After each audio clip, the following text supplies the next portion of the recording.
American excellence is celebrated and recognized the world over. But as Americans approaching our 250th anniversary, do we understand the policies, the qualities, and the people who have made our nation excellent? I'm Christy Burton Brown, a constitutional attorney, author, and homeschool mom of three. On this podcast, we'll examine the ideas and people who've made American excellence a real and tangible thing that we all can become. Welcome back to another episode of American Excellence with Christy Burton Brown. I'm excited to tell you about this second person in our series of 250 Americans who illustrate with their lives, accomplishments, achievements, and dedications to service what it really means to be excellent in the American way of thinking that's respected the world over. My hope in highlighting these 250 people is to show you people who you may not have heard of before, but who've greatly influenced the outcome of American history over the last 250 years. Or in some cases, you will be hearing about people whose names you recognize, but we're going to focus on a particular lesser known aspect of their lives. Today, though, I think the person we're going to talk about is someone that very few of us have heard about. I only recently heard about him in the last few years, and for this discussion, I am going to heavily rely on a number of sources. One particular source was written by a close friend and mentee of Dr. Barnett Rosenberg. That's his name. If you've never heard of him before, you're certainly not alone. But his discovery saved countless lives and continues every single year to save countless lives here in the US and around the world when they use medical treatments innovated here in the United States. So I'm going to go ahead and just dive right into his life. James Hochuli, I hope I'm saying his last name right, was a friend of Dr. Rosenberg and actually conducted some studies with him after Dr. Rosenberg discovered one of his greatest medical treatments and innovations. But he also knew him well throughout his life. And so I'm going to be quoting some from what he wrote in an article for, I believe it's the Anti-Cancer Research Journal. And like I always do at the end of these episodes, I'll refer you to a number of sources if you want to dive deeper into the details of these people's lives. But this particular person I'm highlighting, Dr. Barnett Rosenberg, his story is personal for me and my family because his discovery actually helped save my husband's life. My husband was diagnosed with cancer almost 10 years ago. He's been in remission for 8.5 years now, but his grandfather actually died from the same kind of cancer he was diagnosed with in the 1960s. And at that time, this treatment that Dr. Rosenberg discovered had not been approved by the FDA. Dr. Rosenberg was in the midst of discovering it in the 1960s. And at the time, this particular type of cancer caused 95% of men who had it to die.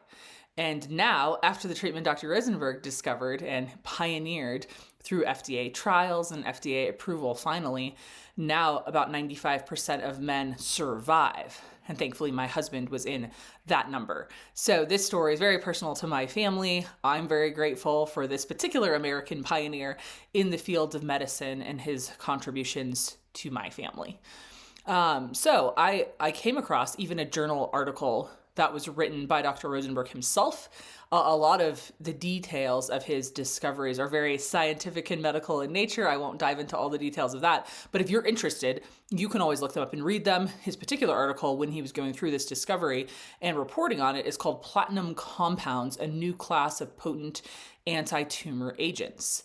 He was really interested in the connection between metals and elements like platinum, and this is the one we're particularly going to talk about today, and medical cures and treatments. At the time, it was believed that if you introduced heavy metals into a person, despite how sick they were, you were going to cause such high levels of toxicity in their body that you could kill them through that, even if the disease itself wasn't killing them. And so a lot of scientists and medical researchers were very hesitant to use metals and elements in cancer treatments or really any type of medical treatment. But Dr. Rosenberg, being a pioneer in his field, decided that he was going to study it anyway and continue to pursue it.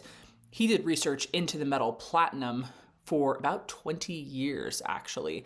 So was very, very dedicated to studying this, to figuring the connections. And it ended up opening the entire medical field to the possibility of using metals and elements in medical treatments. And specifically, he pioneered it in the field of treating solid tumors, which are present in a number of types of cancers. And they just were largely untreatable when Dr. Rosenberg began his studies. So, going to a lot of the sources that I found, he was born in New York City in 1926, died in 2009, so had quite a long life. He did serve in the Army during World War II, I believe as a pharmacist, so even from the beginning he was focused on the medical field. Even though it took him years to accomplish his research, if you study his life, you can see that he developed the qualities to be a pioneer in his field very early on. And he had the really unusual experience of being able to study under a man who had been personally trained by Albert Einstein himself. Dr. Rosenberg's discovery of cisplatin, that is the chemotherapy drug that his research led to, that saves so many lives in cancer treatment now, particularly when it's paired with other types of chemotherapy. But his discovery of cisplatin is credited with inspiring similar research into other metal-based treatments, as I said, also bioinorganic chemistry, and anti-cancer drugs of several types. If you think back to the point in time when Dr. Rosenberg was really studying this, and he started in the 1960s, cancer was largely untreatable in many forms. And many in the medical community didn't know what to do. They wanted to find new treatments, but it took a pioneer like Dr. Rosenberg to lead a team of researchers and just go study things that were considered potentially dangerous, potentially toxic. And over the 20 years that he studied platinum, that is one thing they had to confront, was how do you lower the toxicity of platinum in someone's body so that you save them from dying from cancer, but also lower the toxic load in their bodies. And so over the years, they've developed ways to do that, but it, as his life illustrates, takes a whole lot of years of study to be able to figure this out, a lot of dedication, and just the willingness to be a brave pioneer in his field. I think often when we hear the word pioneer as Americans, we think back to people traveling across the plains, from the cities on the East Coast to Colorado, to California, to Washington, in those covered wagons, and they were perhaps our earliest pioneers, but you can be a pioneer in any field of study if you are willing to go out on a brave new frontier and do the work that others aren't quite willing to do yet. So for a little more background on him, Dr. Rosenberg was also known as Professor Rosenberg. He was a doctor, a researcher, and a professor who conducted much of his work at Michigan State University, after he originally did some work early on at New York University. Once he moved over to Michigan, Anti-Cancer Research reports that he was one of the founders of the biophysics department in the early 1960s. And he would go on to spend 2 decades intensely studying cisplatin, which again is a compound made from platinum itself. He discovered it in 1965, and there's an exhibit you could go see at Michigan State University that explains Dr. Rosenberg and his team continued working with cisplatin after they discovered it and found it could stop cancer cells 3 years after they discovered cisplatin itself. So this was in 1968. Then it was another 3 years until 1971 before human trials began. Dr. Lawrence Einhorn is another person who is known for leading a number of the trials that the FDA required.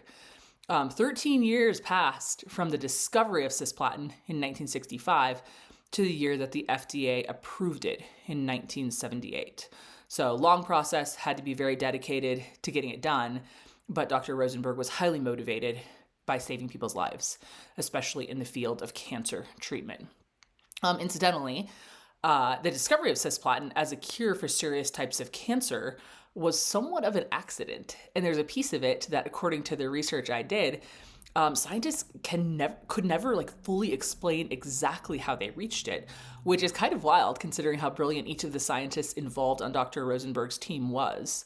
The National Cancer Institute even calls it the accidental cure. Dr. Rosenberg and his team were trying to study cell division and electrical fields. Though obviously the experiment was quite a bit more complicated than that, but those were the two things they were studying. The National Cancer Institute describes the experiment this way, and I'm going to quote from them directly. They say, because platinum was thought to have no biological activity, Dr. Rosenberg and his colleagues put platinum electrodes into a solution containing the common laboratory bacteria E. coli and turned on the power. As soon as the current started, the bacterial cells stopped dividing, although they kept growing to up to 300 times their normal length. When the power was cut off, the bacterial cells began dividing again. It appeared that the electrical field was controlling cell division. Dr. Rosenberg later called this experiment the accidental discovery that led eventually to cisplatin. However, Dr. Rosenberg and his colleagues did not yet know what they had discovered. They thought they might have found a way to control cell growth with electrical currents. They spent 2 years trying to discover why the electrical field had such a profound effect. Finally, they realized that electricity had nothing to do with it. Cell division was being blocked not by the electric field, but by a platinum compound released from the electrodes. After another 2 years, Dr. Rosenberg's team identified the compound that affected cell division so dramatically, it was later named cisplatin. So for those of you who like the scientific and medical details, that's at least in part how the experiment was conducted and the discovery that they were making, which interestingly enough is true about so many medical and scientific discoveries. Often the researcher involved is looking for something else, but discovers something really new and innovative along the way that ends up saving a lot of lives.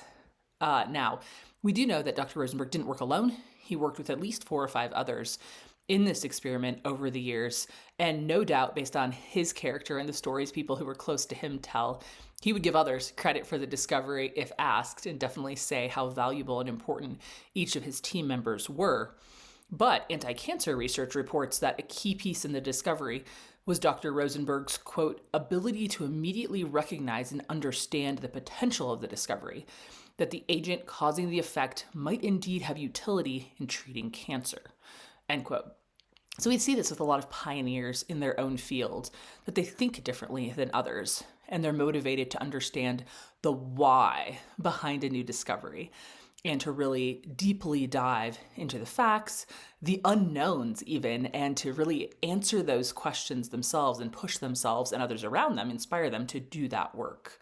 I think that's a unique facet of American excellence, that we don't just stop and say, well, that's good enough, don't really have the answers, wonder why that occurred. Instead, Americans by and large are willing to go find the answers that lead to greater innovations. Now, we see that cisplatin is commonly used today as a life-saving chemotherapy drug in several types of cancers. As we discussed, decades ago, even when my husband's grandfather was alive, these types of cancers were basically a death sentence, where you had a solid tumor in different places in your body. They just simply didn't have a way to cure it. The National Cancer Institute says they're used now to treat an astounding 10 to 20% of all cancer patients. Cisplatin and its different variations that Dr. Rosenberg discovered. And then, of course, as with many life-saving scientific and medical discoveries, cisplatin wasn't quickly or excitedly accepted. In fact, Rosenberg himself remembered that using a heavy metal in the treatment of human beings was considered, quote, an abomination. That is how the great degree to which the medical community rejected that idea at the time. And it's true that toxicity levels were and are a huge concern, but people were dying at like 95% death rates in some of the worst types of cancer at the time. And when he was willing to push through the objections to the toxicity and the hesitance to research metals in treatment, he was able to now bring it down to like a 5% death rate, which is just incredible today. Because it is so successfully used to treat so many forms of cancer, one doctor specifically noted, quote, it would be frightening to imagine the status of cancer treatment without this essential drug, end quote. From Genome Biology, another source, when I was studying Dr. Rosenberg's life, they said, quote, that his curiosity, imagination, and persistence led to the discovery and development of the globally important anti-tumor drug cisplatin, end quote. Dr. Rosenberg ended his life in 2009 with 22 patents, 155 publications, and I think this part is crazy, 300 pounds of writings. Much of his writings were letters back and forth that he would send to other people. And these letters and his, I think, 300 pounds of writing is available at Michigan State University, where he conducted so much of his research, and the public is able to look through it and learn more about this great scientist, doctor, professor, researcher. Anti-cancer research published an article by one of his friends who I've mentioned, James Hoshelley. And he also noted that Dr. Rosenberg's family dove deep into work for others. He has a daughter who won a Pulitzer Prize in journalism, a son-in-law who became a humanitarian lawyer. And I find this random fact about him very interesting. He would turn on classical music while he thought, and Mozart was one of his favorite composers. As we'll discuss with all the 250 Americans that we look at in this podcast on American excellence, I want to discuss a few life lessons that we all can take away from Dr. Rosenberg and his great achievements for others. So first of all, I think the obvious lesson is be willing to work outside the system. If you are in a field that says certain things aren't possible, that says certain things haven't been achieved yet, push through it anyway. Try to achieve the impossible. Nothing is done if people don't try. It doesn't mean that everything will work, but it means that things can work. And sometimes being willing to push through the what if this is successful has led to some of the greatest innovations, discoveries, and inventions in American history. Number two, don't worry if others think you're crazy. Dr. Rosenberg working with metals was considered an abomination. People were, had deep worries about something that was at least partially legitimate, the toxicity of metal in the human bodies. But that didn't mean that he couldn't push through what others thought was crazy and find a way around it. And over his 20 years of conducting research into cisplatin and using platinum in medical treatments, he continued to research how to lower the toxicity load and was actually able to provide lower doses to people going through cancer treatment and still effectively cure the cancer, but lower the amount of toxic metals in their body. 3, and I really like this one about Dr. Rosenberg's life, be supportive of others instead of solely focusing on your own achievements. If we were to count the number of people that Dr. Rosenberg's discoveries have saved, it would be astronomical. But I'm going to tell you this story about his life that someone wrote that I think is really informative about his focus on others instead of himself. His friend wrote this. Dr. Rosenberg, quote, avidly promoted the work of young scientists and women. As an example, in lieu of a traditional retiree symposium held for Barney insisted that the work of MSU's bright young scientists be highlighted rather than reviewing highlights of his own career. Thus, 6 young MSU faculty members, representing a variety of academic disciplines, were featured at his retirement festivities. Let's invest in brains, Rosenberg insisted. Let's have enough sense where we already see promise shown to give them the money and let them run free with it, at least for a sufficiently long period of time. Let them make their contributions to the university and the world. Most of them may not make great contributions, but some might. And that will more than repay our system, end quote. So at the end of his life, when he was supposed to be celebrated for the legacy that he had left, the achievements he'd made, the awards he'd won, he said, no, let's not make it about me. Let's make it about the new scientists, the up and coming people who can discover even more information to save lives around the world. I think that is a great life lesson, to let your achievements speak for themselves, but focus on the next people who can do even more and save others. And I'm sure his support of those young scientists was very inspiring to them, that someone with all the accomplishments Dr. Rosenberg had achieved would turn the spotlight off himself and say, nope, let's talk about their work. I believe in them. 4th, and this is the last life lesson that I'll talk about for Dr. Rosenberg today as we wrap up, is be unique.